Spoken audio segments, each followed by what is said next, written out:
You guys heading to the festival? Pagan thing where they give offerings to their pagan god.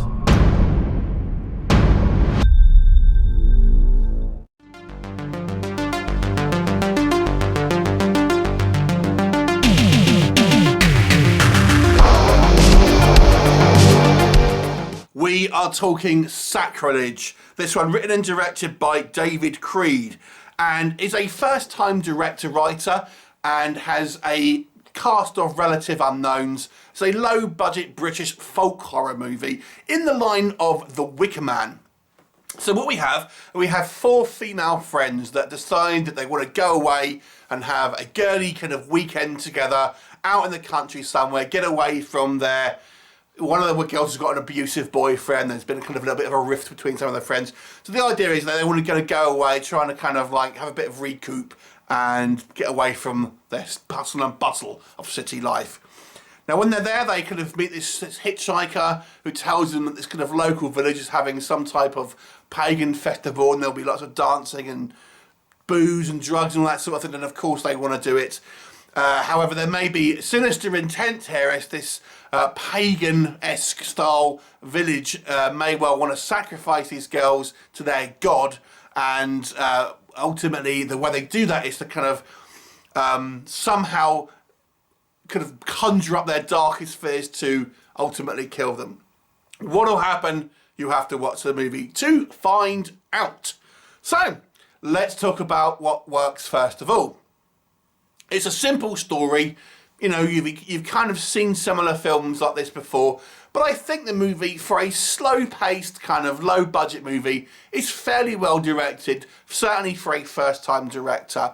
I gotta say, I felt we got good characterization from our four girls. We kind of felt we could have get to know them a little bit. You know, you've got the kind of the vapid, self-obsessed one, the kind of the more grungy one. You've got one was kind of ostracised from the group, and kind of our main girl, who is the kind of like the protagonist, who's had the problems with the ex-boyfriend, things like this.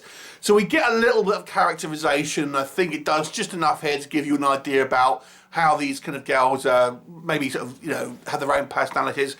But I also felt it did a good job of really selling you the fact that these four are friends, because the way they kind of act with each other, I'm guessing some of this kind of dialogue may have been improvised, but it seems for the most part to be fairly kind of somewhat naturalistic. I kind of quite think the language that they used with one another seemed quite kind of natural. It seemed like they were kind of good girly friends there.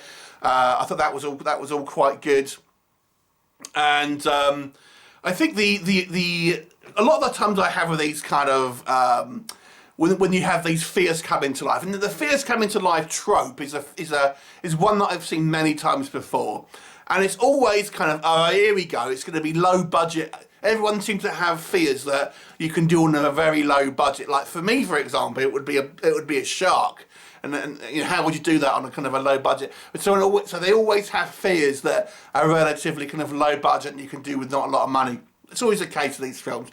But I gotta say, I think nonetheless, I think they had a reasonable fears, if that makes sense, for who they were. I didn't think they were too kind of like, no, that's just done to save money. It obviously is, because no one's going to say, oh, I'm afraid of ghosts or sharks or something like that. But nonetheless, I still think the fears were plausible. You know, one has a fear of getting old, one has a fear of dogs, things like this. So it's kind of like, okay, I kind of get it. I maybe think these fears would be plausible, and they're not just kind of like put in to kind of like to save money.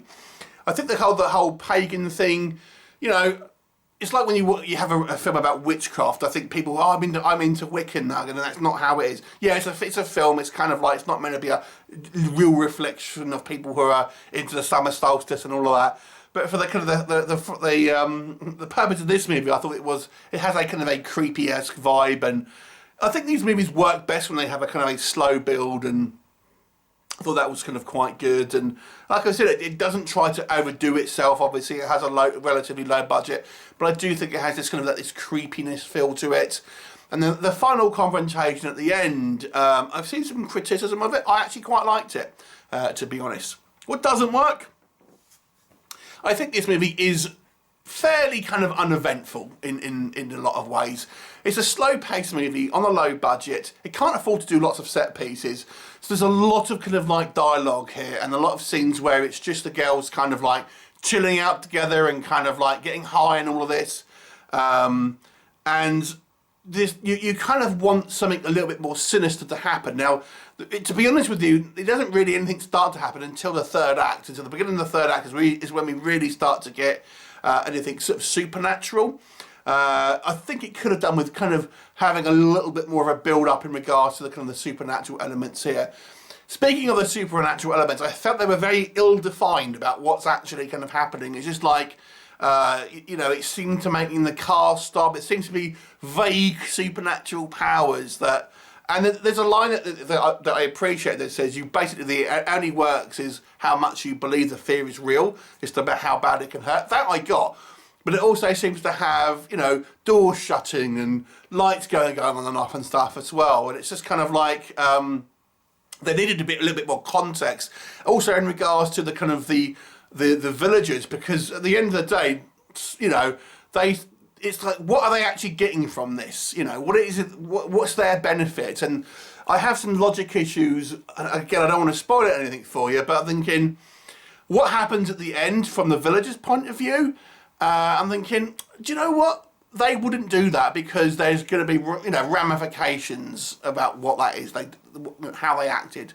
Again, I don't want to spoil it for you, but there are some kind of small issues here that I have in regards to kind of the logic and stuff like that. I think maybe some of the kind of the smaller parts weren't as well acted, to be honest with you. But no, I don't think anyone did necessarily a bad performance. Some maybe were a little on the kind of the hammy side. There are a couple of things that are a little unrealistic. For example, one of the girls said she was wrong. That's clearly very unrealistic. I'm joking. I couldn't help it. When that scene happened, I was like, man, that's going to make a good gag, but I apologise, I'm only kidding. Anyway, but suffice it to say, I think this is a slow burn. It's not going to be for everyone. If you just like a kind of like slow burn folk horror, it's not as thrilling as kind of obviously The Wicker Man. It's not as spooky or impactful as a kind of a film like that. But I think it's, you know, it's a fairly enjoyable. I personally felt the characters were all quite well realised and, you know, quite well acted, to be honest, regardless of what some other reviewers might say. I was kind of bought into these characters and I thought they did a good job, and it kind of, that to me made me interested in their story, despite the fact the story is relatively kind of long and it doesn't really have a lot of meat on the bones, to be honest, but it's still...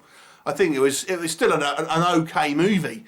So I'll give this one a 5 out of 10. Have you seen it? What did you think of it? Leave me a comment and I'll look forward to seeing you next time. Bye for now.